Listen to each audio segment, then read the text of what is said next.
boys and girls, welcome to the multi-class round 0 at the Spa Franco Championships. I am very attractive. With me as always is the inventor of the electric capybara wrangler, Michael Magus. Is that like a shock collar thing or like some kind of like forklift that grabs them? You're breaking the immersion. I have to explain your own invention to you, don't see how this works. I used to have so many that I don't remember them, sir. I've made both. Well. We are at Spa-Francorchamps for the test round of this multi-class event with Porsche GT3 cars.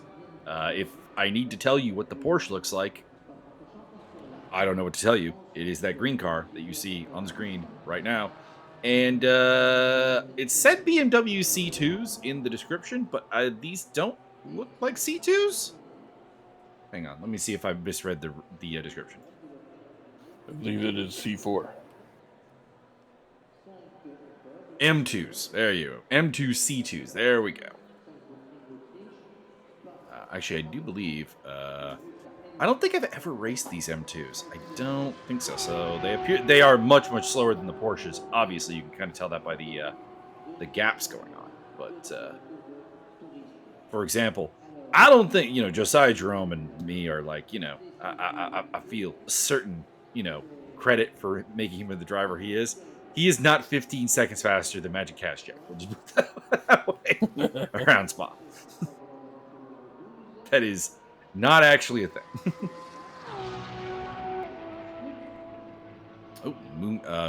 Daniel Muniz goes third quickest right at the end there. So Thorsten Borchardt, I'm hoping I get that right.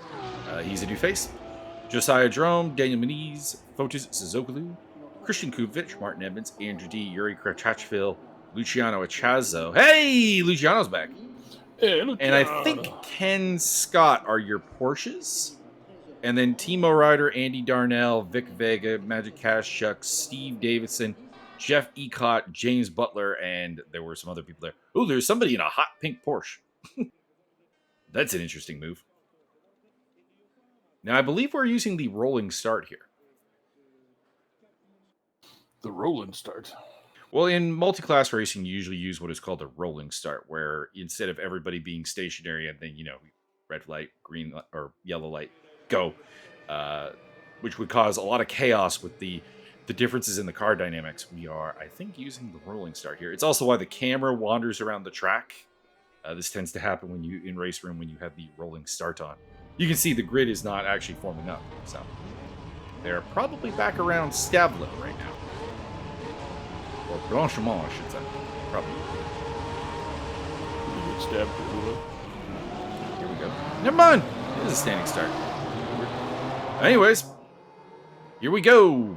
Porsches and BMWs around Spa-Francorchamps, Petrolheads, ESR. I assume Tugas is also part of this. I see, some traditional Tugas members. There we go. There's the icon. Josiah Jerome taking lead from Borchardt into Eau Rouge. And actually gets through it really well. That's a bold move there. Apathy is off, which is a great name. As well as Ken Scott, Vic Vega, and Andy Darnell. So they did not get through Eau Rouge all that well. And Darnell is out of the race already. So we've lost Andy Darnell pretty much immediately. I don't like that. I don't like that at all. I demand at least 1/4 lap before absolute There's something weird going on here because Josiah Jerome is in the lead, but he is dropping back on the tower. That is strange. So I'm not sure what's going on. We may have some kind of timing glitch at play.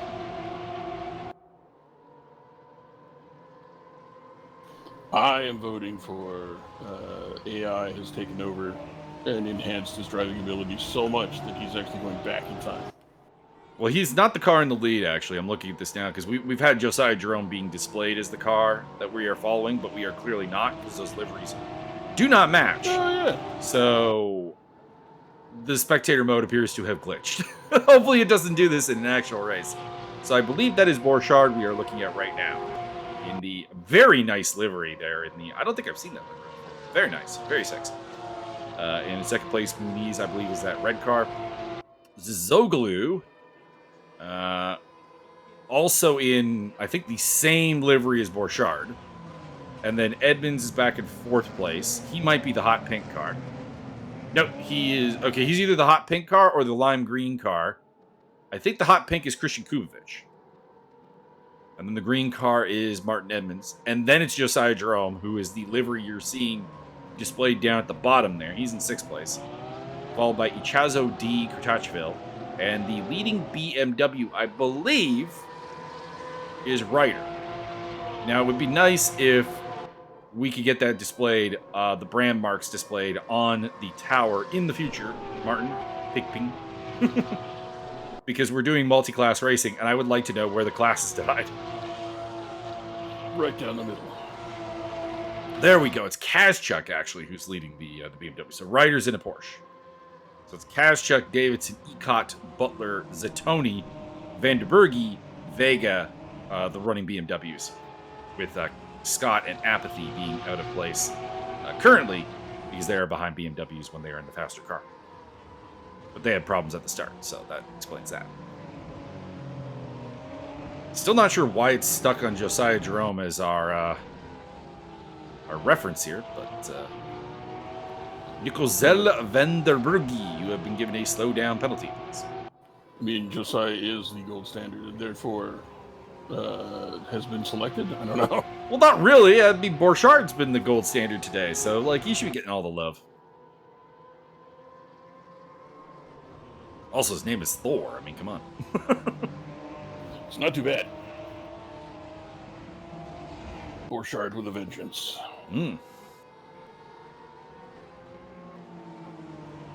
Working our way around this absolutely fantastic track here at Spa. Probably one of the...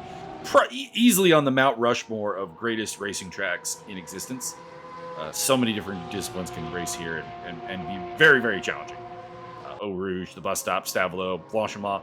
One of the scariest accidents I've ever had in sim racing is actually at Blanchimont, of all places, which is weird because it's not really one of the difficult turns in motorsport. It's like basically just like a full throttle turn in a lot of cars. It's where we're going through right now. But man, if your car is just a little bit unsettled through there, you will die. It sounds less than ideal, but kind of entertaining. Into the bus stop chicane. Borchardt still leading from Muniz, and Zoglu having a solid day in 3rd place. James Butler, you've been awarded a slow-down penalty.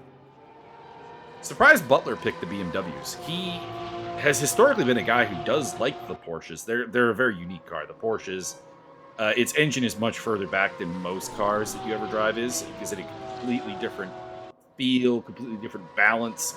It's why in a set of course the Competizione I've always been like, and in Race Room it's like the classic. How do I make the Porsche handle normally? Well, you don't. It's a Porsche. It's just pick a different car if you don't like this. Fundamentally different, physics question to a car like a BMW.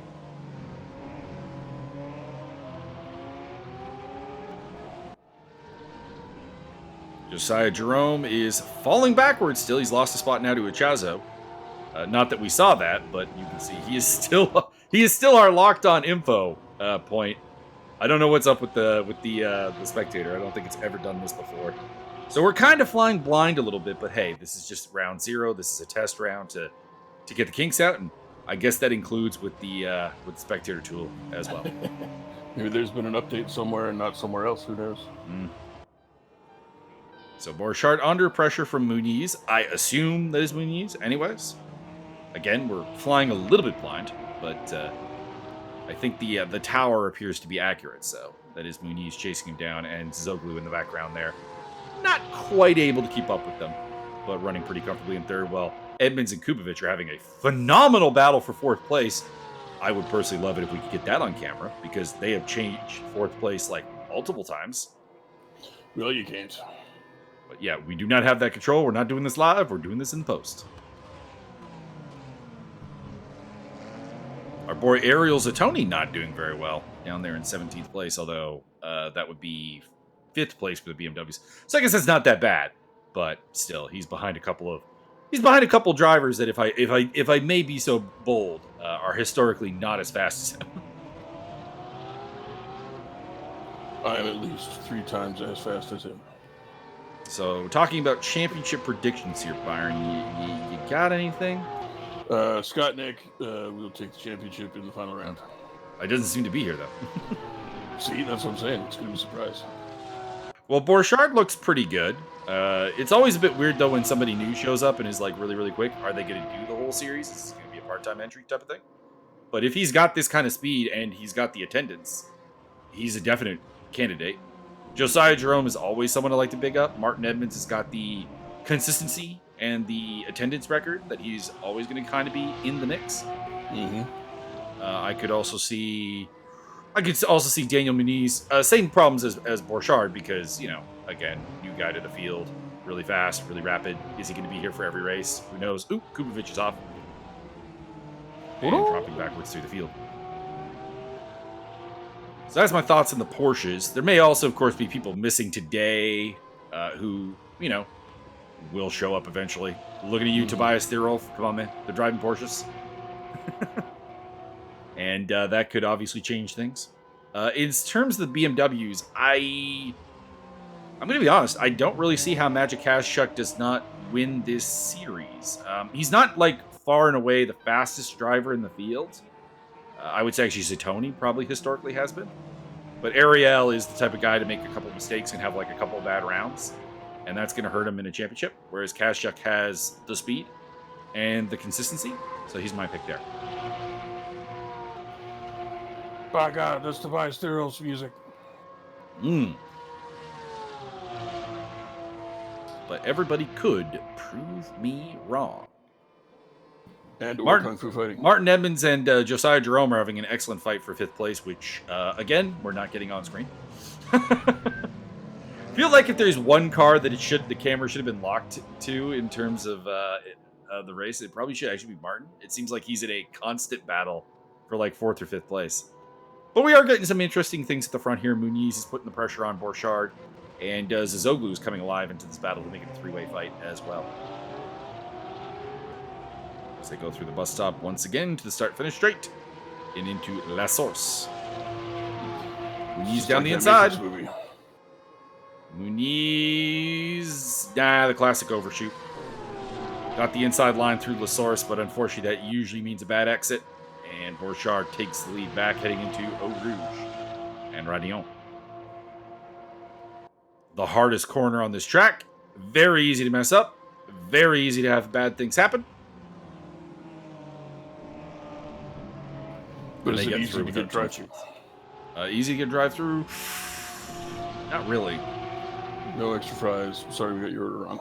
I mean, the drive-through zone would probably be the bus stop. If you cut the bus stop, that could be an automatic drive-through under certain rule sets.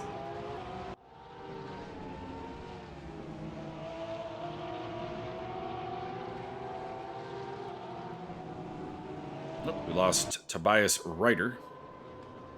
Or Timo Ryder? Is it Tobias or is it Timo? I believe it's Nito Niederreiter. I'm entirely certain it is one of those two names.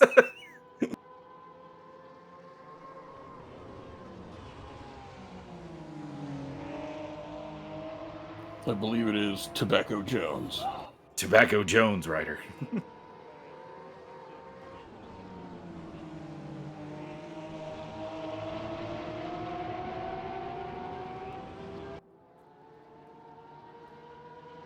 Still Borchardt leading from Muniz and Zoglu on your screen. Also a little bit disappointed that we're getting the locked on camera because we're not getting to look at the BMWs at all. They'll be here before long. They'll get lapped without too much issue. Well, they're 10 seconds slower a lap. Mm-hmm. So I mean, just thinking about this, it's how fast are these cars doing around here? Probably something around 2 minutes. Go with 2 minutes as our ballpark. That means you're going to be looking at 12 laps, roughly. So in about 7 more laps, we should see some blue flag traffic. So that'll be our first look at the BMWs in action. As Muniz is again trying to make the overtake happen into La Source, but Borchardt has the inside line. And And I think he's going to have enough drive out of that corner. Yes, he does. So he, again, retains the lead. But it looks like the back third of the lap is really where Mooney shines. It wouldn't be surprising if he was faster in qualifying there. Oh, he does take the lead in Eau Rouge. Here comes the Mooney. That was a good decision, I think, by Borchardt. He could have forced the issue there and tried to go side by side through Eau Rouge, and they would have died. Most likely. That does not sound like a positive, entertaining outcome for him. Into the main overtaking zone of...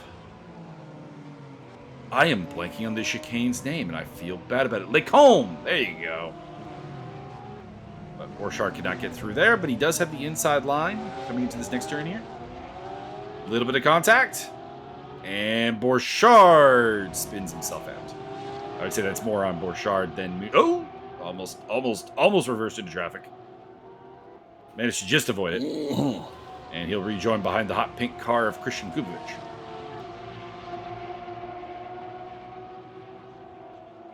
I wonder if that is if that livery is the Iron Lynx livery, perhaps. Is it like the Axe body spray? It's an all-female racing team in real life, so I wouldn't be terribly surprised if that was their livery.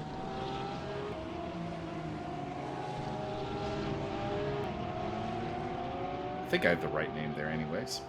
If I had another web browser tab or window open, I would look it up, but I don't because I didn't think I'd have to look anything up. Well, I'm gonna need you to look up a good recipe for Chipotle mayo. Hurry, quickly. You're in Crotachville, maybe, or no, not Crotachville. That was Josiah Jerome off the track, actually. And no, backwards to 8th place. Josiah, you were our only hope. I mean, there's 46 minutes left of Spa. He can still do this. Kubovic going down the inside of Andrew D. Side-by-side battle with one of our Canadian drivers. Luciano Chazo's randomly popped up into 3rd place. I don't honestly know how that happened. It was back in like 7th. But I think he's got the Plath livery, which I think you'll like, Byron. It's a tartan livery. Neat. Oh, contact with D and Borchardt. Borchardt getting rambunctious here. That would probably be a penalty in a proper race. So, tip.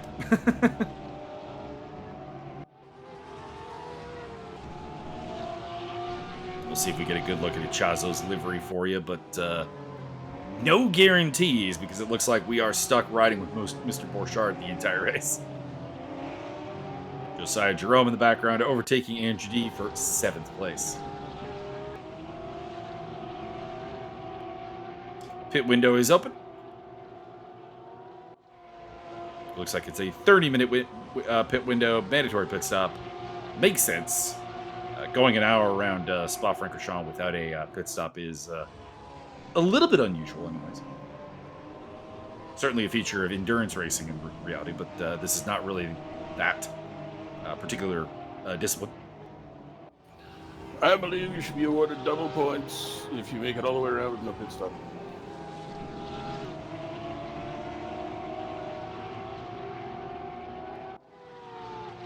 By the way, for everybody who showed up for this practice round, points are now tripled. Quadruple even. Quadruple even.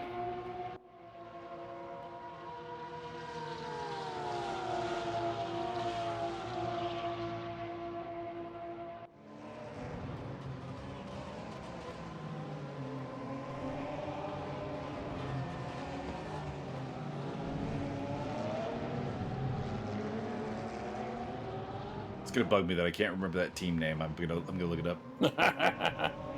I believe they were known as Team Super Implosion 5000. Since I don't want to open up another Google Chrome, hey, Microsoft Edge, you're getting a rare use here. Grotesque.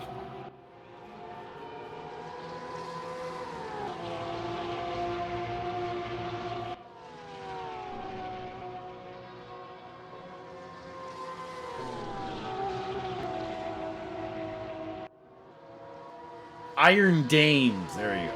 There we go. Very cool. See if I get a picture of their... Yeah, that is definitely their livery. See, what is their current lineup? It's changed a couple of times.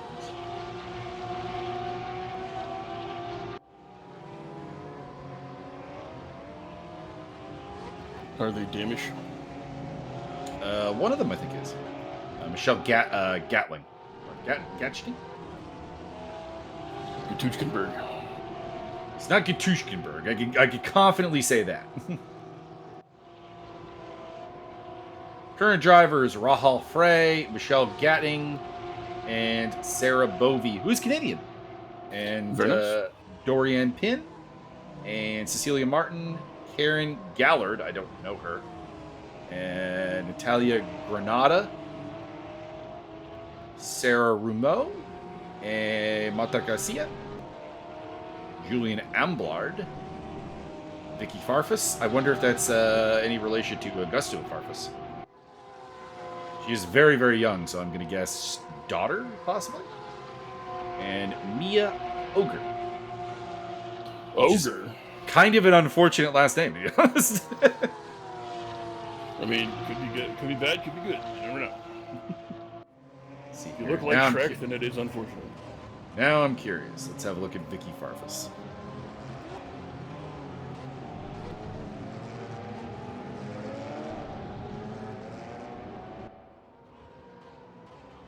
Vicky Farfus profile. Brazilian, okay. Same country as Augusto.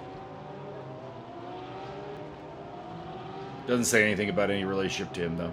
Farfus is not that uncommon of a last name, so don't know.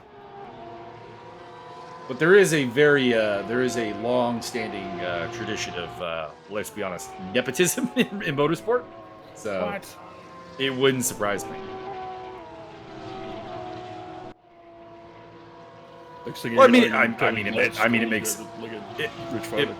it makes sense because, like, you know, the money and the connections that you would have from being the son or daughter of a you know, high-profile racer would help open doors that would otherwise not really be on the table. Kukovic going side by side in the background with Josiah Jerome. That is for 6th place.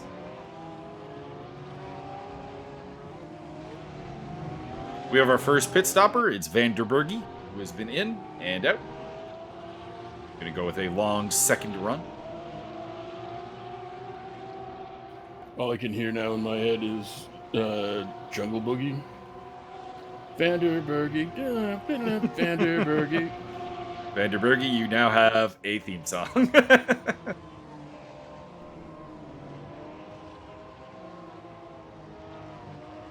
And you cannot escape it. That is, to be clear, it will not stop. Inescapable. Follow you around like Jaws. On a side note, Martin Edmonds is actually having a boring race for finally here. After battling for so many laps for 4th and 5th place, he's just kind of alone in 4th place now. Everybody else has gone off the track, and he has profited. Oh, Van der Berge out. I wonder if he messed up his pit stop. To be clear, if you're going to mess up your pit stop, now is the time to do it. Not during a round that actually counts. You betcha. This is the time to find out, oh, I don't have this map to my wheel anywhere or my my controller. I need to fix that. For example, things like a pit limiter. If you just keep going through the pits getting a penalty, it's not fun. I've been there.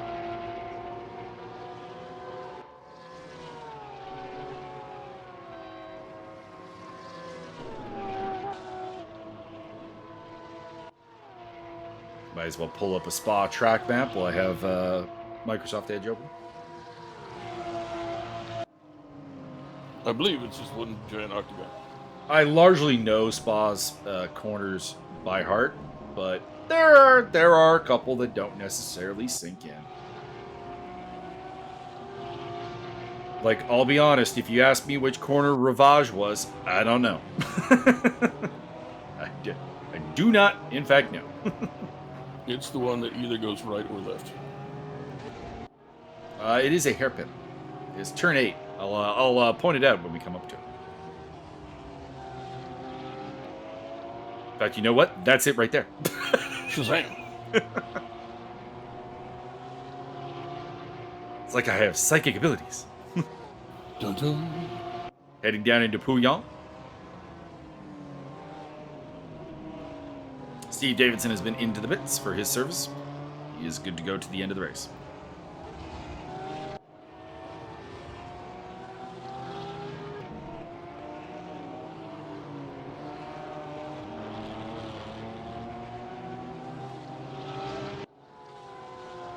By the way, there is a BMW getting lapped, so we're getting our first look at the BMWs in action as they start to be cycled through. That might be Steve Davidson.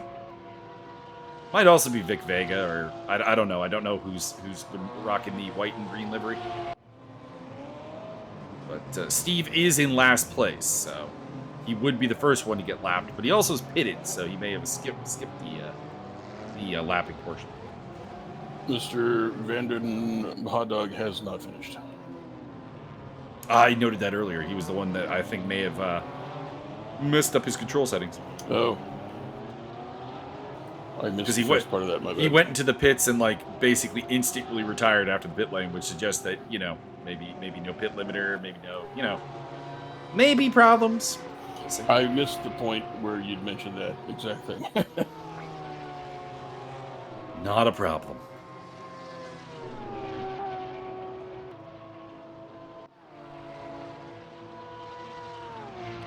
Somebody in the pits there, one of the BMWs.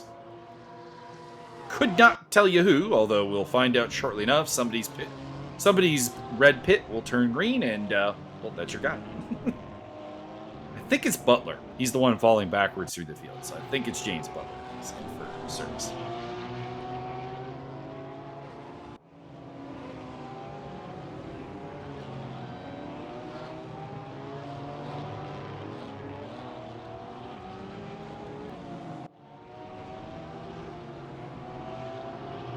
Another car being lapped. Shard makes his way through the wind tunnel paint car. BMW loves that livery.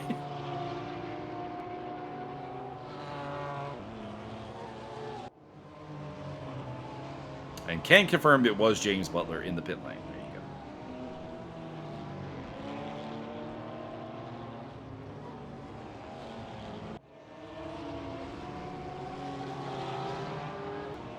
Ken Scott is off track somewhere. BMW being negotiated by Josiah Jerome. Probably Zatoni, if I had to guess.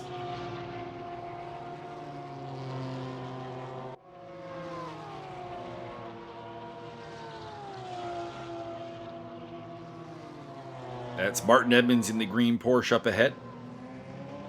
And that is another BMW being lapped by Martin. So, just trying to like figure it out. Probably Jeff Ecott is the man getting lapped. I would wager that you are probably guessing correctly. He appears to be the one in the navy blue and sort of burnt orange livery.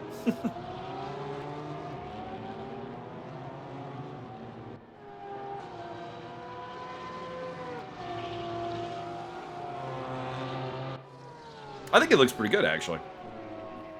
Not usually a fan of the dark blue liveries, but that one works for me.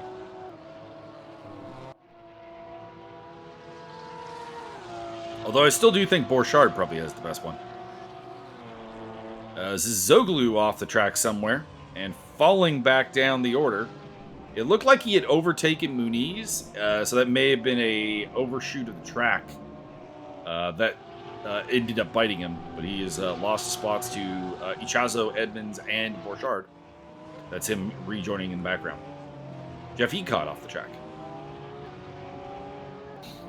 Maybe he went to go visit the Ecott Center in Florida. Ken Scott or Kevin Scott? Do you remember if it's Ken or it's Kevin? Ken. Ken Scott has been into the pits and taking his service. First Porsche to do so. Is it the front Porsche or the back Porsche? Well, it's Porsche, so it's definitely back Porsche.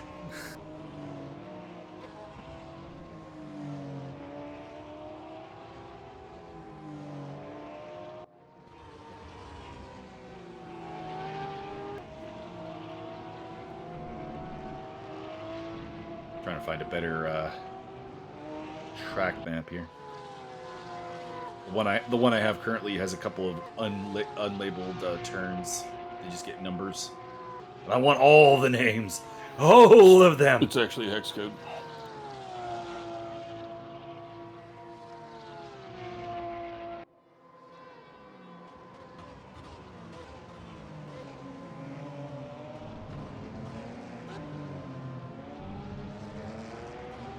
There really just does not seem to be a Google available track map that has all the spa turns on it. No, that's weird. Which is a little bit weird.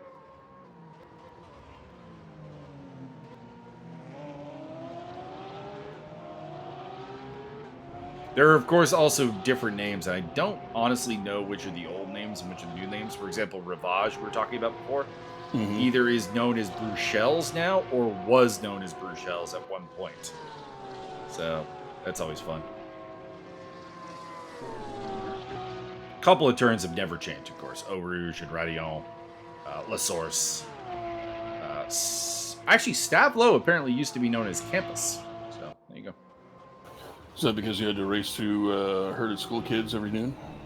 So the way turns like that usually are decided things like, for example, campus, church, that sort of thing. Probably means that there's actually an education facility not far from that turn, because this used to be an entirely road circuit. So Okay. that probably is the deal, and it's probably why it is no longer called Campus and is now called Stavlo.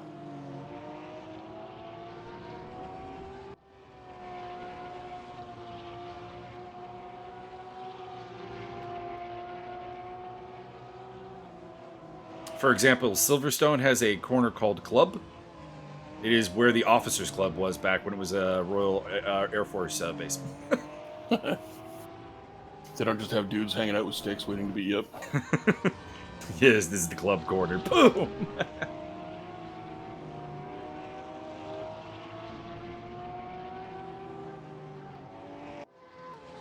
And of course, over time, corners get named after drivers. Of course, there's a turn around here after Stavlo, turn 15, called Paul Frere curve. Paul Frere was one of the early pioneers of Belgian motorsport. I thought you were going to say he was one of the early pioneers of dying on that track. I don't think he did, but he might have.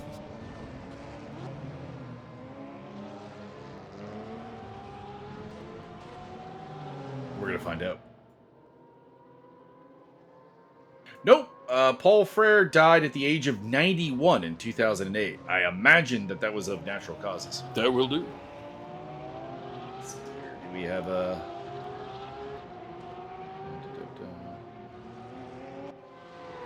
Yeah, died on 23rd of February in France. No cause of death given.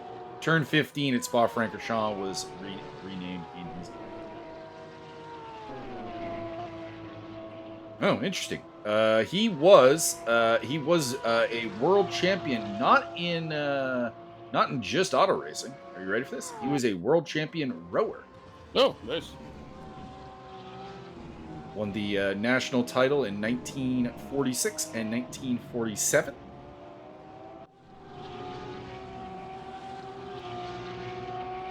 And of course, he was a winner of the 24-hour of Le Mans, which is a race I believe you are familiar with from Ford v Ferrari, on 4 separate occasions. The 24-hour of lemons. Winning it in 1953 with Porsche, in 1955 with Aston Martin, in 1958 with Porsche again, and 1960 with Ferrari. Very cool. The Ferrari win was the only one that he won the entire race, as opposed to just winning his class. Ooh, interesting note.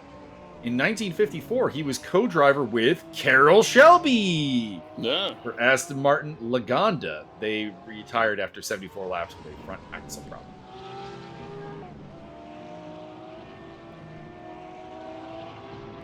Also contested the 24-hour of Le Mans for Jaguar, as well as the national team, Équipe Nationale Belge. And that about sums it up. Raced in Formula One, never full-time, but he did take a podium at the 1956 Belgian Grand Prix for Ferrari in his only appearance of that season and his last appearance in F1.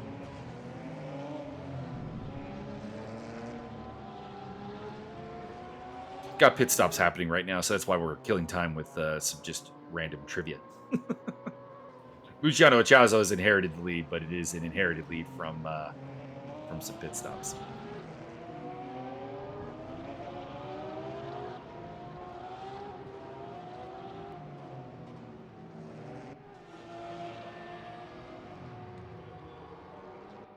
Magic Kazchuk still leads the BMW field. Has yet to pit, but he was well ahead previously. Oh, Borchardt heading into the pit lane. Somebody else is also heading in. This is the most awkward pit entrance possible. That freaking kink. One of the Ferrari, or one of the Porsches is also in. That is... I'd guess that's a Chaza. Oh, he's not running the Plath livery. I'm sorry, Byron. We don't get the Plath livery. I'll live somehow. I think they should make a pit entry lane where you have to power slide your way in. That would probably violate several safety rules. Boring. Chaza rejoining the field. Martin Edmonds has inherited the lead. Oh, somebody's got the Frickadelli Porsche. Come on, tell me who's running the Frickadelli Porsche. I love that livery. It's so chaotic. Borchardt rejoining in 4th place behind Edmonds and Muniz, who have yet to pit. Andy Chaza. Ahead of Fotis Azoglu, Andrew D, Josiah Jerome, Yuri Kratachville, and Ken Scott.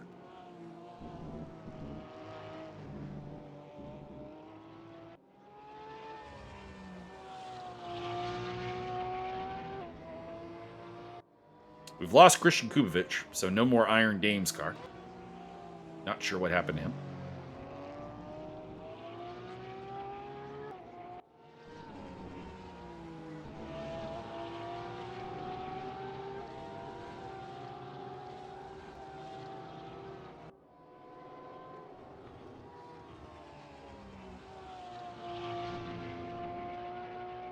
Man, just looking at Paul Frere's co-drivers at the 24 Hours of Le Mans is impressive. Carroll Shelby, whom you know. Formula One race winner Peter Collins. Edgar Barth, who is a legend in sports car racing. Maurice Trittenau, who is one of the most successful French drivers in F1 history.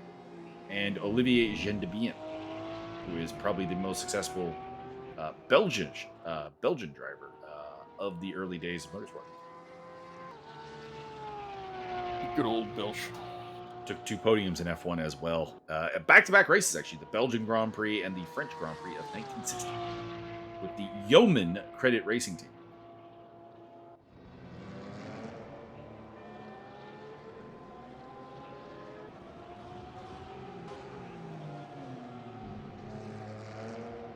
Gendebien is a 4-time winner of the 24 Hours of Le Mans. And I do mean, like, 4-time winner, period. He actually has no class wins. They're all overall wins, which is pretty impressive. Dang. Well, I thought by virtue of the fact that you take first in the race, you took first in your class. Yeah. But I mean like proper like overall winner, as opposed to just winning your class. You go to the head of the class. Won the 1958 race with Ferrari, teaming up with American Phil Hill. Then with Paul Frere in 1960. Then with Phil Hill again in 61. And Phil Hill in 62. By the way, Phil Hill, shout out to this man. He is a underappreciated driver, I think, in motorsports history. He's the 1961 Formula One World Champion, which apparently Lando Norris and Oscar Piastri, the McLaren drivers, did not know. They thought he was related. They thought he was related to Damon Hill, and He won the F1 title and the Le Mans 24-hour in the same year. Dang.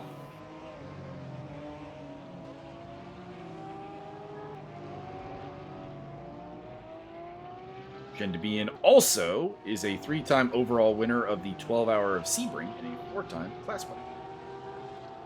He's a classy motherfucker. He was the only non-American in the 1959 Ferrari entry with Dan Gurney, Phil Hill, and Chuck Day. Wow, that is a lineup. That is a legendary lineup of American drivers.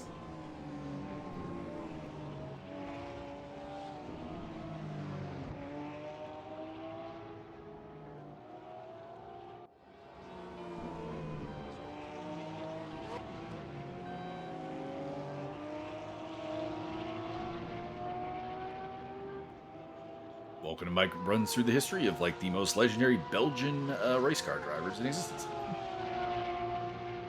None of whom died tragically. There you go. Very nice. Gendebien died at the age of 74 in 1998.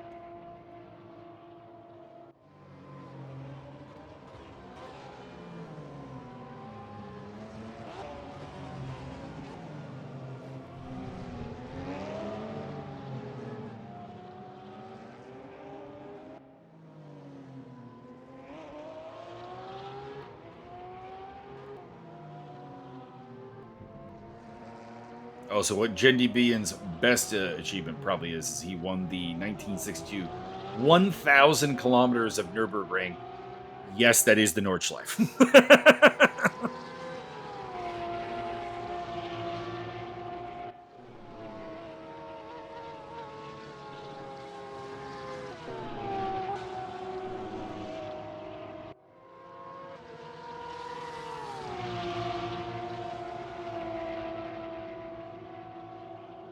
We continue to ride with Borchardt as he runs in fourth place, trying to run down a podium here against Muniz.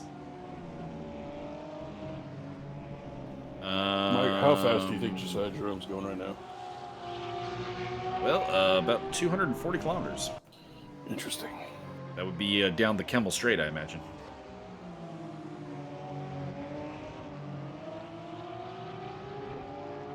Oh, wait, nope. 250. That's the Kemmel Strait. Fastest part of the circuit.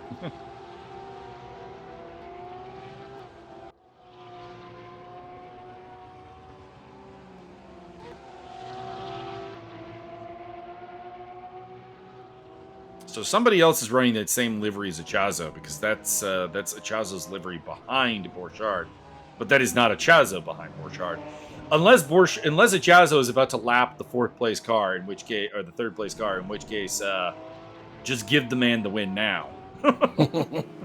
Like that's some stop mill stuff. But I believe that is Muniz running the same livery as Achazo.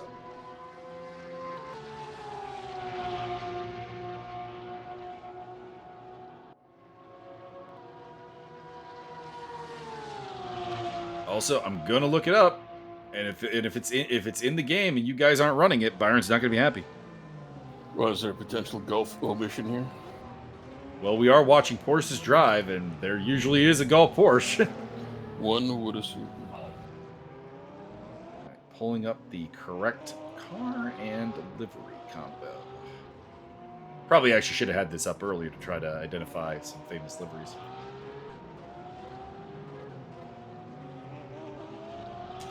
It's not the 2019 one. We're using the older one. There it is. The newer one, pardon me. The 992. Do we have a Gulf Oil livery? I believe we do not. You guys get lucky. There is a Falcon Motorsports livery, though, which I am disappointed nobody's using. I like the Falcon livery. That is actually the PAF livery that we were looking at before. It is the Tartan livery. Just their current one, I guess, is kind of not as Highlander as it usually is. Hot shingle shoe in my area. The livery we've been looking at this entire time is the Kelly Moss with Riley Racing.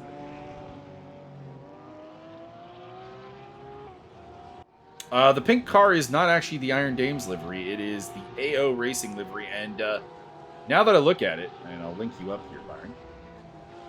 I think it's supposed to be a dinosaur.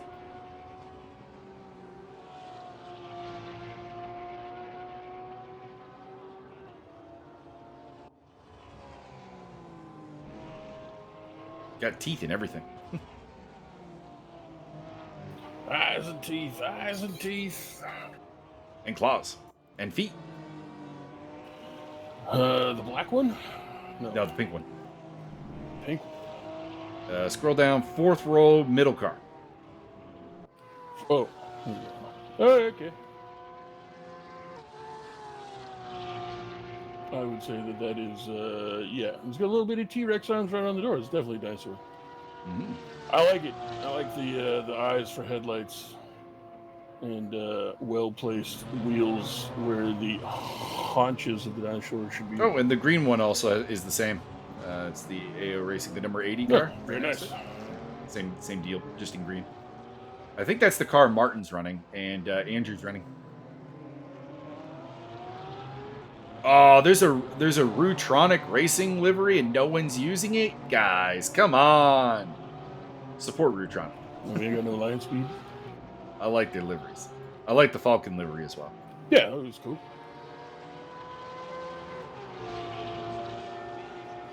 There they are, the boys in the bright black sports car. Sports car, waving their arms in the air.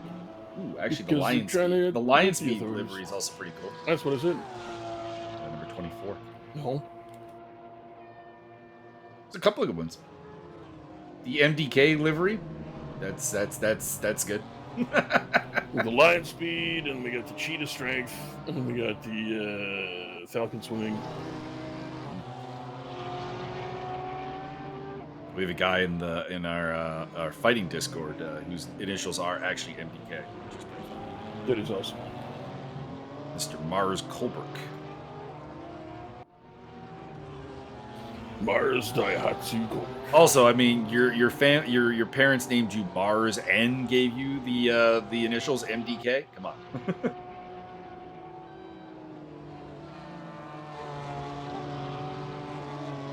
Another BMW getting out of the way there for Borchardt. Doing a good job under blue flags. As we head into Pouillon again. Pouillon is going to be the awkward spot for the Porsches to catch the BMWs. Because they are way faster through Pouillon. And at the same time, the BMWs can't really get out of the way there. Because once you're in Pouillon, once you've committed to the turn, you don't uncommit, if you know what I'm saying, because you will go off the track. You must pre-commit. So I would say, along with Blanchiment, the most awkward spots for a blue flag to have to be cleared are Pouillon and Blanchiment. A couple of guys have still not pitted yet. Vega has still yet to pit. He is leading the BMW class. Apathy is also still out there, and we've lost Muniz, so we're down to 15 cars. And in fact, they are taking the penalty because the pit window has ended. Oh, dang. So Vega and Apathy, I don't know if they didn't know that they had to pit, but they will be getting a 100 and... Oh no, this is getting worse. I think they're in the pits now with the pit window closed. Oh, no. Okay, Vega got to serve his pit stop. All right, he was in time. He got to the stall before the window closed. Did Apathy. Apathy did as well. Oh, gentlemen. Rather apathetic. Gentlemen, you left that to the last possible second. I kind of approve, not gonna lie, but I wouldn't recommend it. I'm on board. Try that again. I think it'd be fun. Good. Go figure a guy named Apathy would be the one to get the pit stop to the last second. He's a sandbagger. Well, he is in last place amongst the Porsches, so. He's a procrastinizer.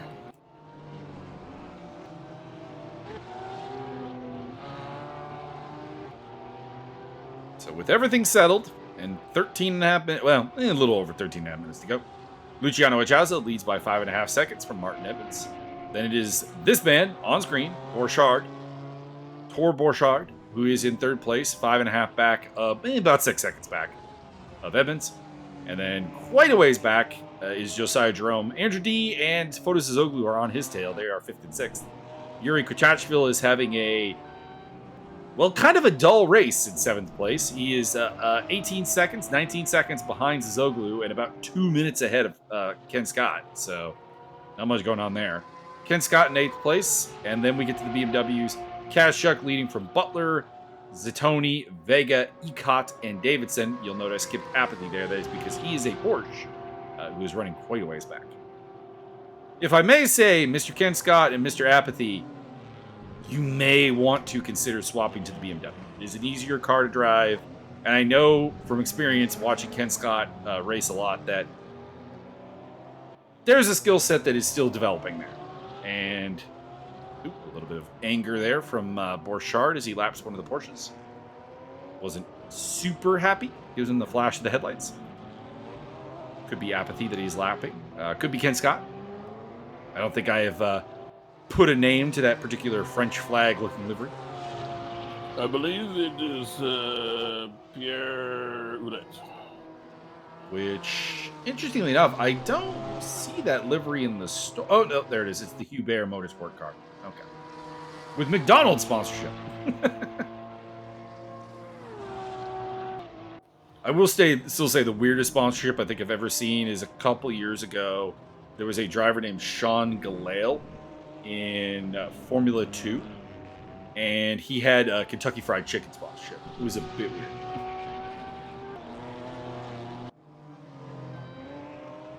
Just not a brand you associate with doing international racing sponsorship deals. Kentucky Fried Chicken. I think everybody should be sponsored by Panda Express. Maybe one day we can have some of them pandas served at Panda Express. How about no? No, I don't think so. What do you think I meant? Oh, I know what you mean. What? I just want them to have a nice meal. I'm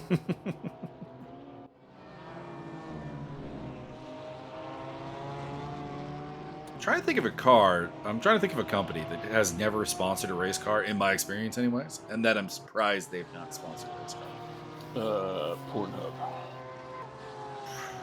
You say this, but they as soon as I said it out loud, sponsor I'm like, you know what? I'm not confident in that statement. That was done. Fair enough. Autosports racing is the land of dick pills. We've been through this. This is true. I am a little sad we're not getting any close enough shots at some cars that I can make dick pill jokes. Well, you got the liveries there if you want to find one that stands out as a dick pill option. It's too much work. I like to happen upon my dick pill. Fair. You like the randomness. Indeed.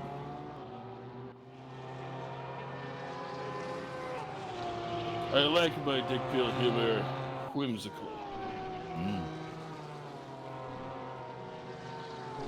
We were supposed to have a special guest referee with us tonight, but he was called away due to family obligations. So maybe next time a surprise guest will be with us. Perhaps not. We will see. Indeed. We're always down to try someone out as the third man in the booth. Mm-hmm.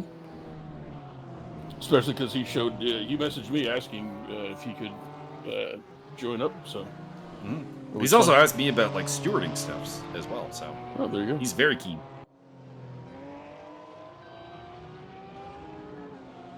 He was asking me for opinions on an incident that he was stewarding. So that's nice.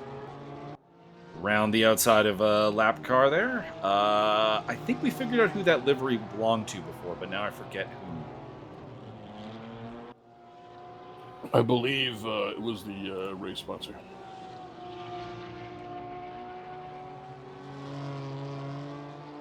This is gonna bug me now. I think it's Vic Vega. It's Vic Vega.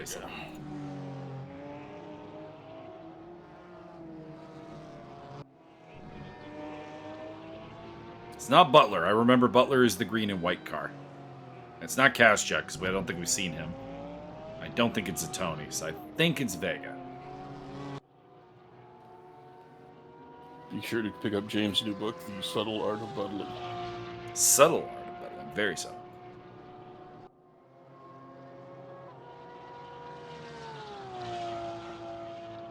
I'd like to talk about the race, and there's some good battles going on track, but again, the camera is locked to Mr. Borchardt, and, well, he's just kind of wrapping up a third-place finish here. Very nice. Although we could probably hand it to Josiah Jerome, because his name's on it right there.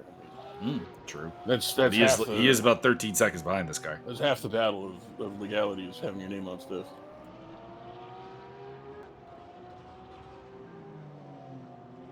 Actually, I kind of got to... Oh, well, okay, there's one good battle going on the track that I wish we could get a look at, and that's Foto Zoglu versus Andrew D for 5th place. They are a half-second apart, which is growing. As I said, I may have cursed Andrew D by saying that. It appears that he is falling backwards. Is he being demolished? Could just be a section of the track that Zoglu happens to have a pace advantage over him, and now the gap is closing back down. So...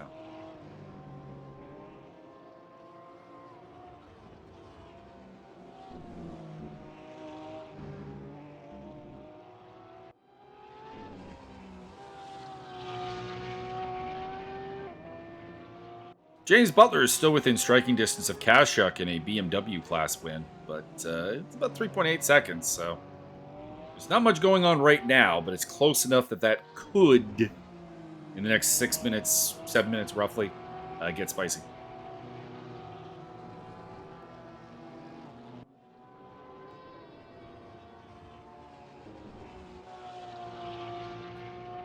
Good to see Luciano Echazo back, and it looks like it's going to be in winning fashion. I approve. Luciano, the world-famous Italian speed freak. Let's give you some stats on this car here.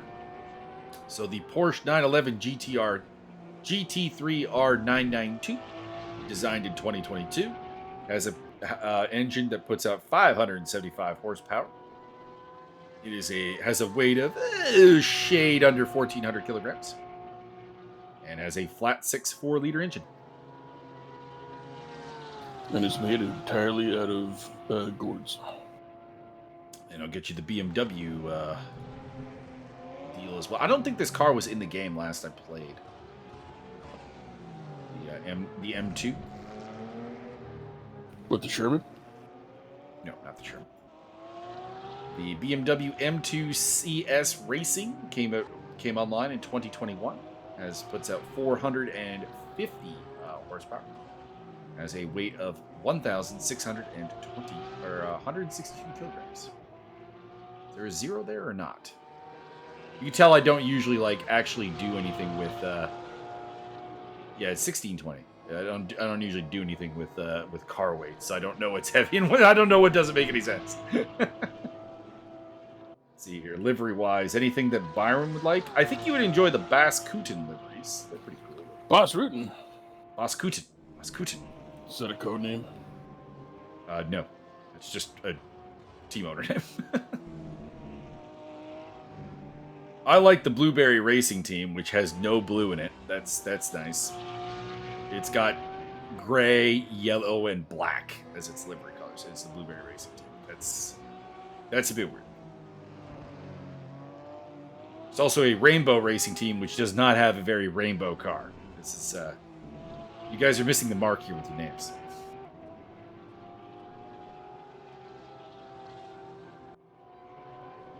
And there's a very Dallas Cowboys livery in Walkenhurst Motorsport, which I'm surprised we haven't seen.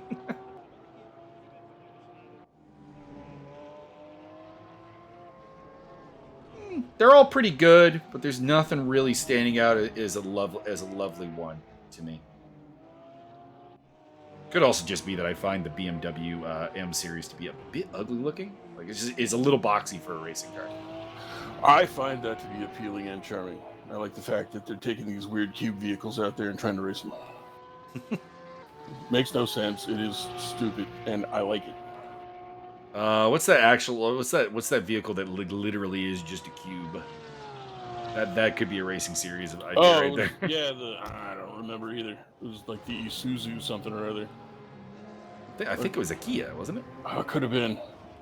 I think there was a couple of them. Like, I think one year, 4 different companies came out with their own like box car. And one of them looked exactly like a shoebox. I don't remember which one it was, but there was a couple of them roaming around in town. There is a Lamborghini Countach somewhere in my neighborhood, which is a bit weird. I've seen it a couple times out walking. So it's like one of those ones. It's like, you have to live around here, right?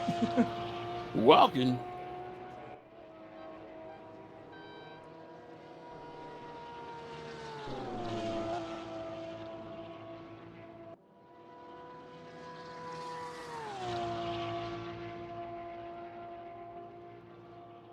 If you want to get in on this series, the car will only cost you $4.32.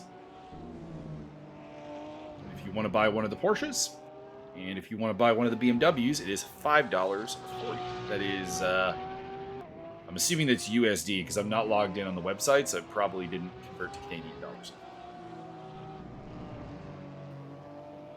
What if they would like to buy everything? Everything. Well, the premium pack is currently on for $108.29. Fair enough. And that has just about everything.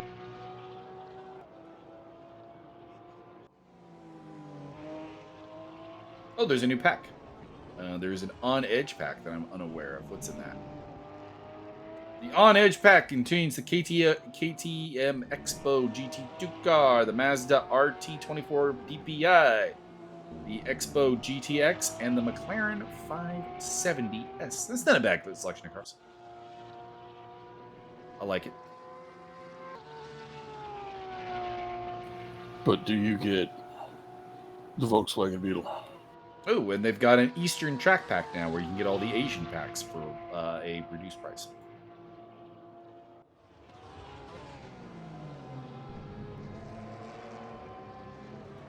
They also have the driver's pack. 4 cars, 1 track, maximum joy, which consists of the Mazda MX-5, the Crosselli 95, the Praga R1, and the Crosselli 90F, along with Circuit du Cheval.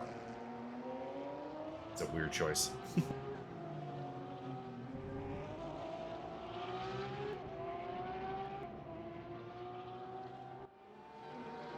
We're on to the final lap here with Luciano Echazo still leading the way.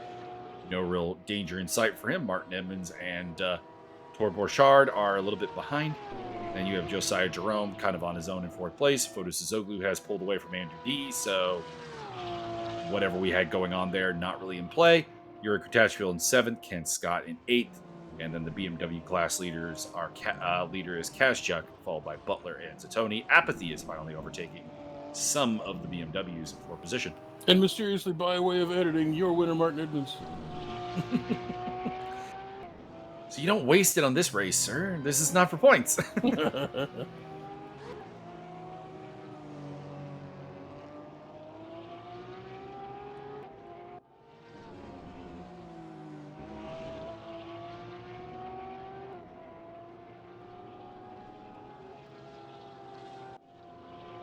Would like to wish good luck to my dad, who will be participating in a sim endurance race for the first time in his life. Oh my goodness.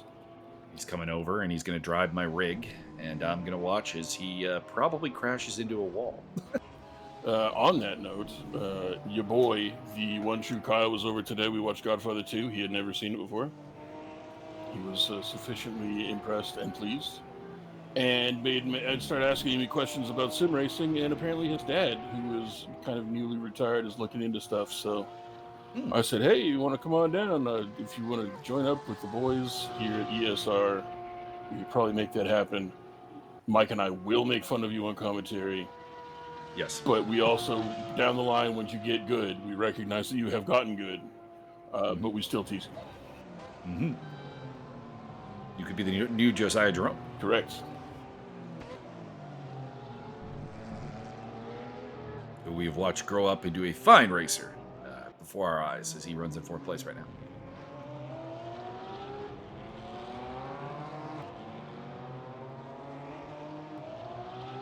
Should be the last time through the bus stop for Tor Borchardt as he takes third place.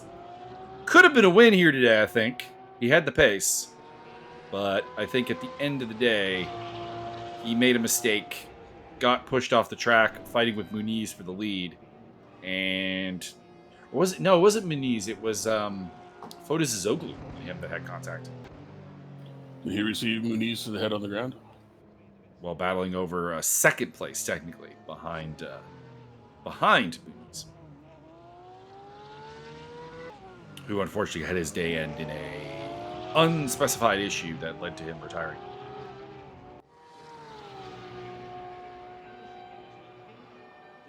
Your winner will be Luciano Chazo. Good to see you, Chazo, back, and good to see him in the winner's circle. Martin Emmons and Borchardt will join him on the there. Somebody is doing the donuts. I think that's Martin Edmonds. And after that, it'll be Josiah Jerome, Fotis Zoglu, Andrew D, Yuri Kurtachville, Ken Scott, and we never actually got a first name for Mr. Apathy. But that is your 9 Porsches to make the end. Can't be bothered. Apathy Jr. And we finally get a little bit of BMW action here down the end. That is honestly, I don't know. We really didn't get it. We didn't really get an idea of who was in what livery with the BMWs. But that is a battle between looks like Kashchuk and Butler. I believe that's so that is for the win. Either that or it's a blue flag scenario. But judging by the gaps, that's got to be Kashchuk and Butler.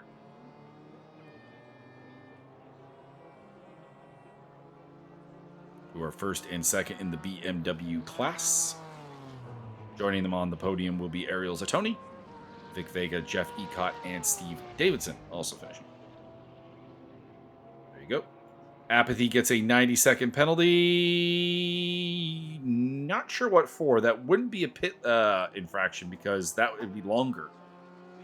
90 seconds, that would be...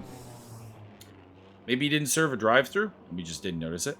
Don't know. This is probably not going to count against or for anybody because this is. Oh yeah, no. This is a practice round. I'm just spitballing ideas. But anyways, we're done with Spa, and I'll give you a quick rundown of where this series is going. So we will be having 7 races. 2 of them will be 90-minute races. We will be going to Imola on August 31st. On September 14th, we go to Dubai. We go to Assen TT on September 28th. October 26th is Suzuka. That's the first 90-minute race. An absolutely chaotic idea of doing endurance racing at Brands Hatch will happen on November 9th. And another absolutely chaotic idea will be happening on November 21st when we go to Laguna Seca. And then the season finale will be December 7th at Portimao. That is a 90-minute race. That is the only track that Byron has ever raced. Yeah, but for like 10 minutes. Anyways, Byron, you have any final thoughts? Make sure you have your controllers on standby.